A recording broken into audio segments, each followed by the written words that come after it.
Shalom, shalom, everybody. Welcome back to another episode of the Pulse of Israel here in our eternal and ancestral homeland, the Judean hills of the land of Israel. Today, we are going to be dealing with the media and basically how the media is ignoring a really important story. We're going to be talking to Emmanuel Miller of Honest Reporting, where, as you can tell from the sound of the organization's name, it tries to keep the media honest about its reporting, specifically dealing with Israel and the Jewish people. So back in 2017, a French woman by the name of Sarah Halimi was murdered by her neighbor. The murderer was just acquitted, and we're going to be talking about the fact that the media has been ignoring this story with Emmanuel. Before we get into it with Emmanuel, I just want to remind all of you that you all know social media censorship is growing. It's harder to get our messages out there and be seen by the public. The best way to continue seeing our videos is to go directly to pulseofisrael.com and to subscribe to our video newsletter. If you're already a subscriber, then thank you. Two other really simple ways to connect with Israel is one, here is a link in order to help strengthen Judea and Samaria. We are big believers that we help the world, not just help Israel, but helping the world, helping the Middle East by strengthening our presence in Judea and Samaria. And this initiative is a really great and important one to help you be a part of that. And lastly, even no matter where you are in the world, if you want to enjoy Israel, you can join our virtual tours of Israel at israelisbeautiful.com. Just visit the site and choose the package that works for you. All right, let us go right into it with Emmanuel. Shalom, Emmanuel. How are you today? Shalom. How are you? Thank God. Very well. And again, I've been a follower of Honest Reporting since the beginning, since it was established years ago with the first case. Again, I'm going to give people the history and then let you get more into the details. The case that launched Honest Reporting was a Jewish teenager studying here in Jerusalem, I guess back around 1999, 2000, don't remember the exact year, and he was attacked by Arabs, and yet the world media claimed in headline news that he was an Arab attacked by Jews, and so launched Honest Reporting to try to tackle the misleading and sometimes totally false reporting about Israel in the media. Can you get why is Honest Reporting still around, Emmanuel? Shouldn't we have decent media today? Unfortunately, listen, I don't like to knock the media as a whole, but I like to hold individual journalists and individual organizations responsible for the errors that they make. And that way we give them agency that they really do have, and we say, you guys are responsible for the words that you are publishing and that you are broadcasting. And unfortunately, there are some people who have agendas. There are many others who are just ignorant, or they make mistakes that are accepted media truths, but they are not truths in reality. And we have to challenge them, and we do. All right, that's wonderful. Thank you for the wonderful work that you do. It is so important. So, Emmanuel, you recently, Honest Reporting put out 2 tweets. This is back on the 15th, April 15th, about how the media is ignoring the outrageous French court acquittal of the anti-Semitic murder of Sarah Halimi, a woman an elderly woman in France. And you followed up that with another tweet. It's now been 24 hours. We've checked the following news outlets. And again, you list all the major news outlets treated as the reputable news outlets around the world. Not a single one of these news outlets has reported this story. This is an outrageous and widespread failure of journalism. Why was this such an important story? And what's the update? Well, the story itself, we touched upon it earlier, that a Jewish woman in her 60s living in a Paris suburb, the only Jewish woman, I believe, in that building, was attacked by her Muslim neighbor, who had a record, I believe a police record, and he had a record of anti-Semitic statements that he made on social media. He clearly was somebody who held very clearly anti-Jewish views. And he also had a history of taking drugs. And when he was in a state of deliria, from taking cannabis, entered her home, beat her up, and threw her over the balcony and to her death. That was a shocking murder. And there's no doubt that this was a murder.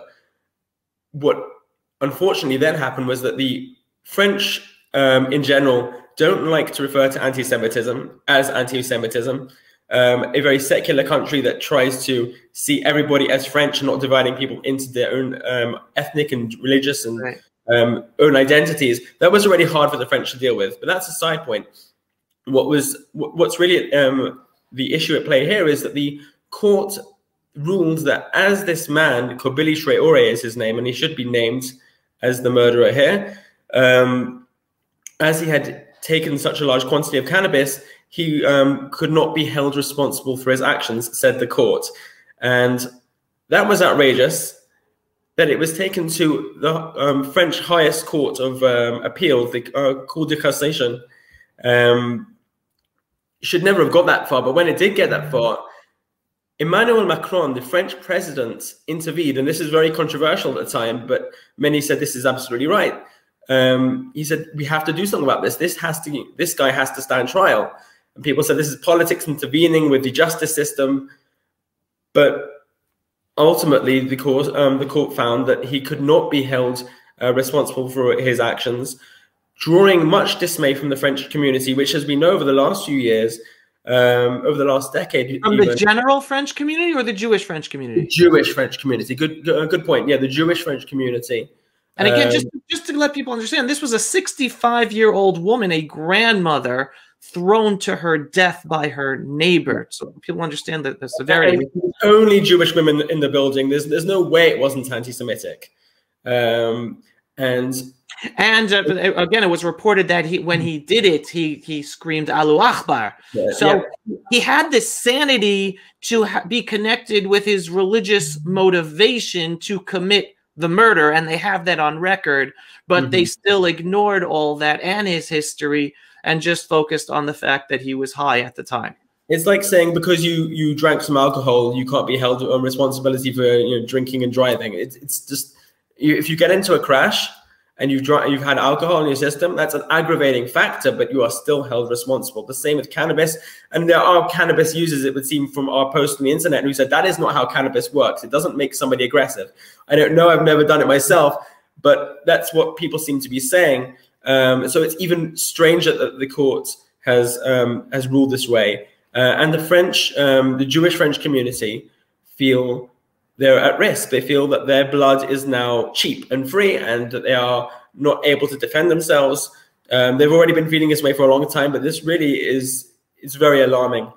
And actually, if we talk about the French in general, there are many people in France who feel outraged by this as well. So the French Jewish community have the backing of the French in general over this. And it's strange that while in France alone, there was media coverage, and in the Jewish media, obviously, that the wider media didn't take an interest. And I noticed this, it was actually Yom HaAtzmaut, Israel's Independence Day.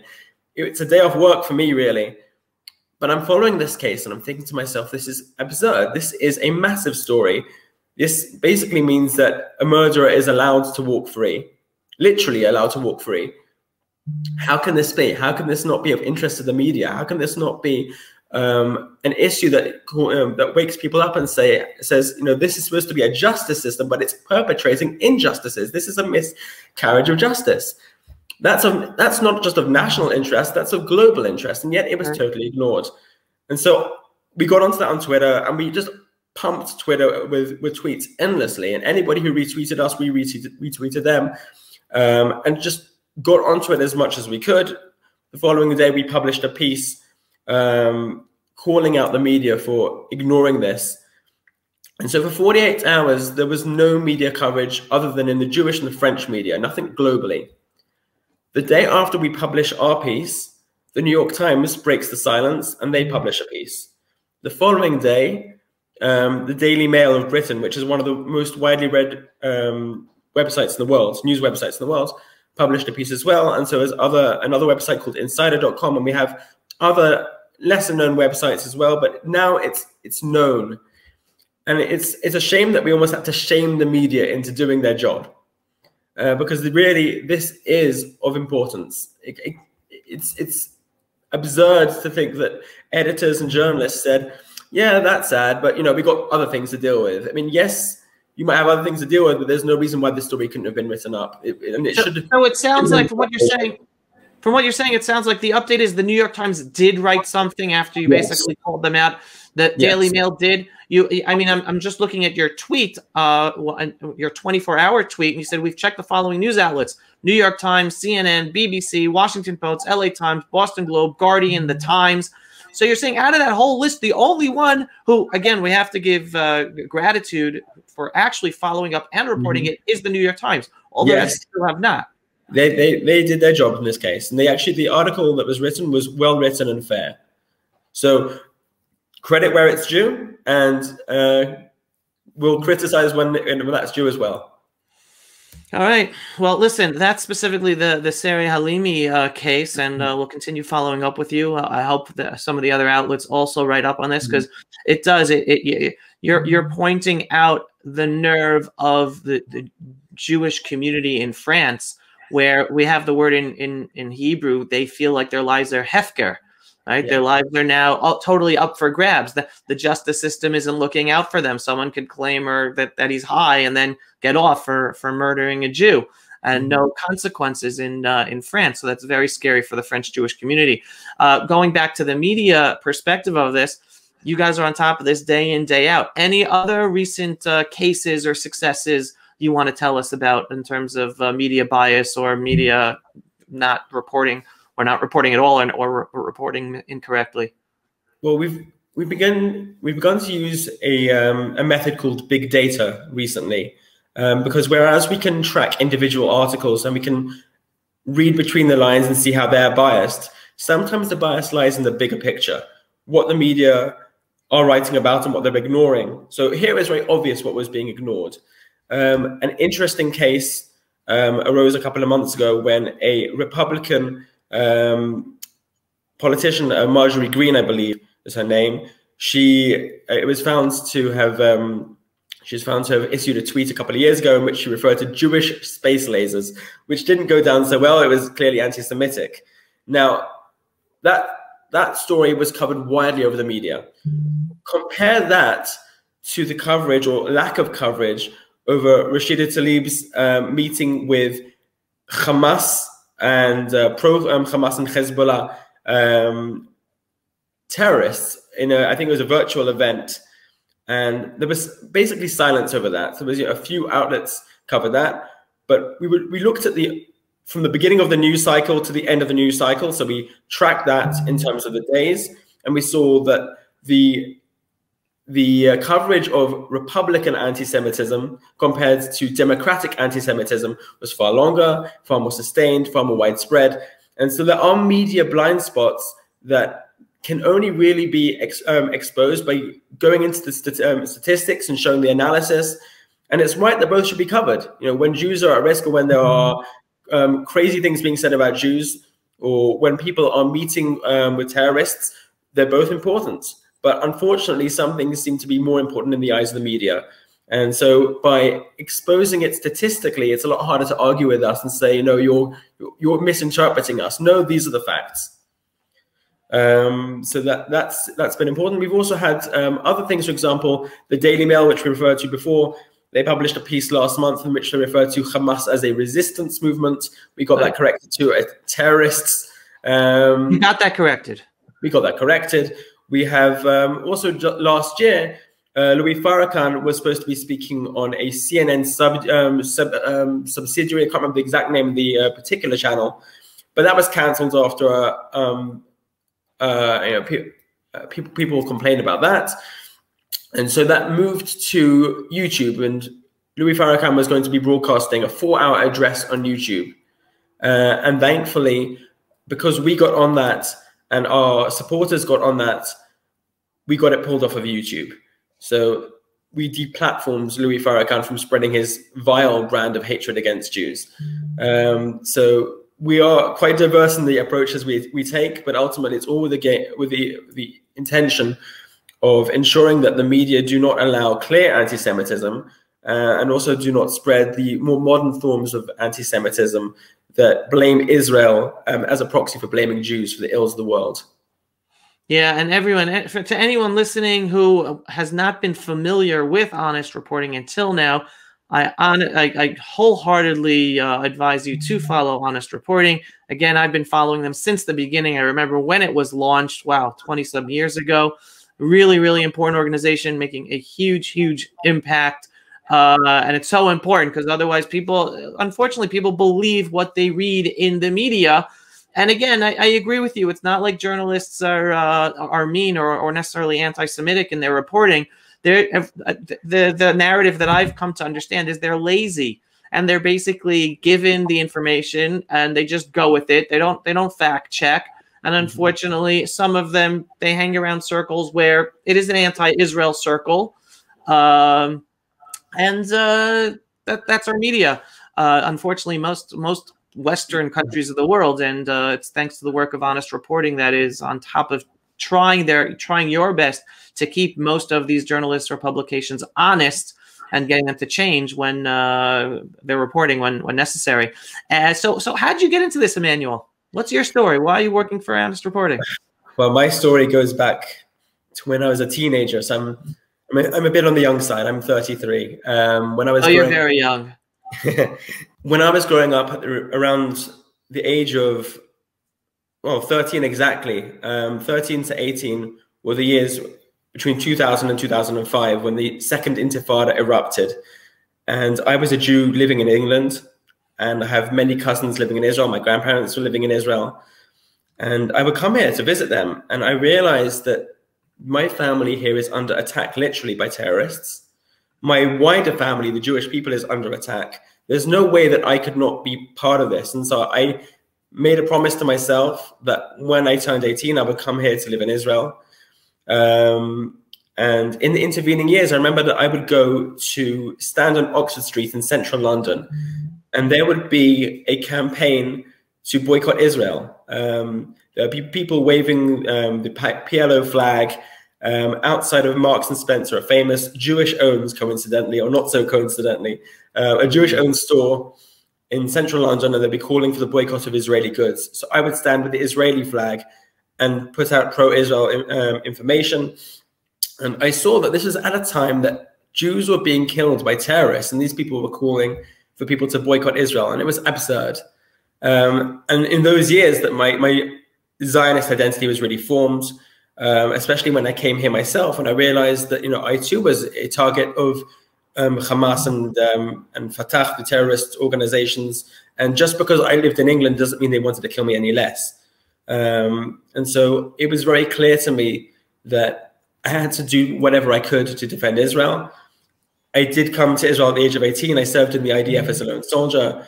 Thereafter, I also was part of an organization called My Truth, which gathers the testimonies of IDF soldiers to show the complexity of fighting as morally as one can against an immoral and cynical enemy that tries to manipulate international law and tries to manipulate what would be considerate behavior for civilians on the other side, but uses it against the IDF soldiers to go and kill them. And it was really important to get their stories out there. And that organization still exists. So that's also one I would recommend you having a look at, trying to check it out on Facebook. You can check out My Truth. Let me just give some background for people to understand the importance and why My Truth was set up. Unfortunately, European Union, European countries fund to the millions of dollars anti-Israel organizations that basically say outright lies about what IDF soldiers are doing in Judea and Samaria and Gaza, etc. And they even have an organization that they fund, an organization called Breaking the Silence, which is of Israeli soldiers going out and basically saying lies about what Israeli soldiers are doing. They've basically turned Israeli soldiers against ourselves, against our own army, against our own people, and they're welcomed on to speak on college campuses all over the West. And Breaking the Silence are part of an ecosystem of NGOs that are funded largely by donations from European governments and other governments around the world, and they do have some backing in Israel, but they'd be much, much smaller without these foreign investment. Oh yeah, they'd be nothing. Yeah. I mean, again, we have a far left in Israel that supports that type of that false and horrific anti-Israel narrative, but they're tiny. They'd be nothing without the support of the European governments. Hence the establishment of My Truth. It was basically just you as well with these other Israeli soldiers saying this is crazy. We now have to start standing up and telling the truth of what's going on there as soldiers on the front lines involved in all those things and calling out the lies. Because I know My Truth goes and finds soldiers who are with those soldiers of breaking the silence, saying they're saying straight out lies that didn't happen. Yes. Did that, keeping them honest. And also, if you look at the other organizations, you have, for example, B'Tselem. B'Tselem, for example, recently they had something published in, I believe, The Guardian, and they call themselves, we are Israel's biggest human rights organization. Now, they wouldn't be if they didn't get all that funding.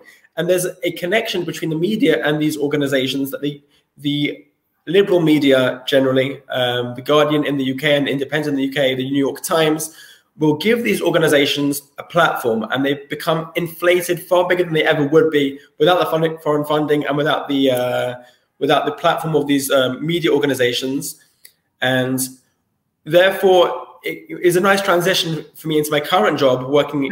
Before the transition, again, just to give the clarification for people of B'Tselem that you mentioned, they call themselves a human rights organization. They are nothing. They are far from a human rights organization. On the one hand, they're saying lies about what Israel is doing, and on the other hand, they are not saying anything about the torture and true human rights abuses that Palestinian Arabs are experiencing under Hamas and the Palestinian Authority.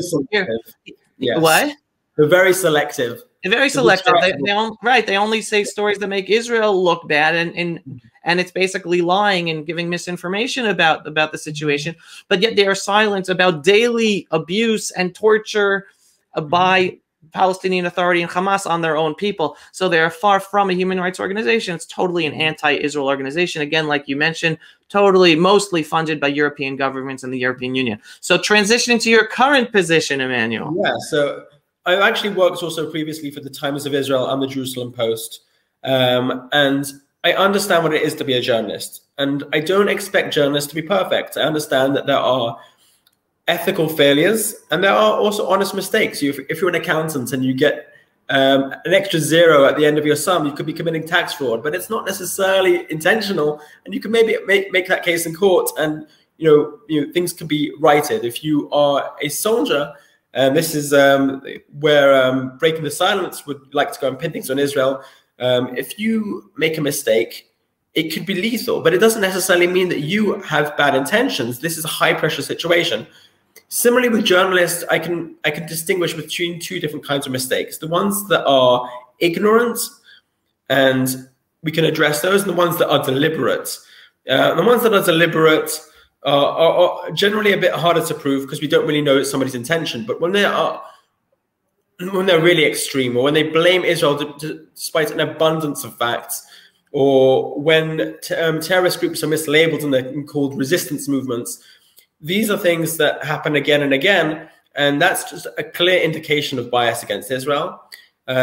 Many organizations do subscribe to a code of ethics, and we can call them out, and for their own integrity, they actually need to change these things.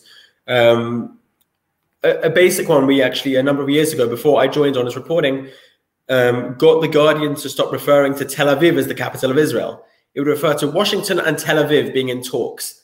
It's not Tel Aviv, it's been Jerusalem since forever. This is a capital. I'm in Jerusalem right now. Our national institutions are here. Our government is seated in the Knesset. The Prime Minister and the President both reside in Jerusalem. Tel Aviv is a great city. It's got a lot going for it. But it's like calling New York the capital of America. It isn't. Right. And unfortunately, The Guardian started to dig its heels in when we said, no, it's Jerusalem. And we had to threaten them with legal action until they backed down. And the fact is, because some of these organizations, even the more anti-Israel ones, are committed to a code of ethics, it is possible to go and get them to change. We also know that many years ago, also before I joined the organization, CNN there was a run-in between my organization and and CNN of a particular anchor, a particular correspondent who was posted here. And ever since, CNN have been sending, I believe, Jewish correspondents here. They're people who are more understanding of the facts, not somebody who's totally ignorant of the situation, as was the case back then. So we like to believe that we have a certain deterrence. They're more aware of the fact that we are a watchdog and we are watching. So that's what we do. Got it. Well, Emmanuel, thank you so much for all the important work you do and for the important work that Honest Reporting does, and fascinating journey. So keep up the great and important work, and may we continue to see the fruits of success by you guys keeping the pressure up and trying to keep the media honest. Thank you very much. Thank you for having me on. Pleasure. All right. Take care. Shalom, Emmanuel. Stay healthy. Shalom. Okay, everybody. I hope you enjoyed hearing this update from Emmanuel about the very, on the one hand, the sad case of the media ignoring the murder and acquittal of the murderer of Sarah Halimi in France. You also got to hear a little bit more about Honest Reporting and the importance of the work they do, and then of Emmanuel's personal journey as well. So if you enjoyed this video, please share it with everyone you can, so other people can also be open to hearing all of this important information. In the meantime, again, just going to sign off for another episode of the Pulse of Israel here in our eternal and ancestral homeland. So this is Avi Abelo saying shalom. Take care, everyone, and thanks for watching. Pulse of Israel, frontline videos from the Holy Land. Support our work by donating today.